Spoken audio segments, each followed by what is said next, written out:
Yesterday, TTP terrorists killed 8 Pakistani soldiers and abducted 7 police officers near Afghan border. And in recent days, we have seen series of bombings and suicide attacks of Pakistan security forces. How the U.S. can help Pakistan in rooting out terrorism in the region?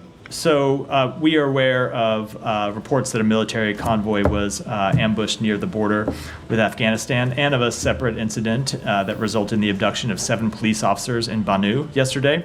We condemn these and all terrorist attacks. The Pakistani people have suffered greatly at the hands of terrorists and violent extremists, and our hearts go out to the families and loved ones of those killed or impacted by recent attacks, including the November 9th suicide bombing in Quetta. And I would just say, as these horrific attacks against the Pakistani people continue, we remain committed to engaging with government leaders and civilian institutions to identify opportunities to build capacity in detecting, preventing, and responding to threats posed by militant terrorist groups. So all these terrorist groups are based in Afghanistan, and Taliban, who promised not to allow these terrorist groups to use Afghan soil as a launching pad, actually patronizing these terrorist groups. The U.S. has the capability to target these terrorist dens, but we haven't seen any action since long. Why is that? So we continue to have an important bilateral counterterrorism partnership with the government of Pakistan. It includes regular high-level dialogues and working-level consultations dedicated to enhancing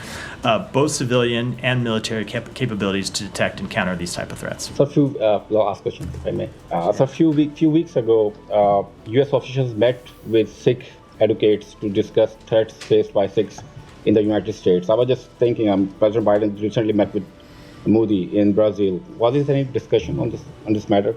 Well, what was the last part of the question? I just didn't hear. So President Biden met I heard with that Modi. part. I didn't hear the very last. Discussion on the. So when it comes to the president's meeting, just as always, I would refer you to the White House for a specific readout. But regarding the plot to kill a Sikh American in the United States, I would just say, as you've heard us say before, the U.S. government continues to treat this issue with the utmost importance and continues to pursue accountability through a number of different pathways.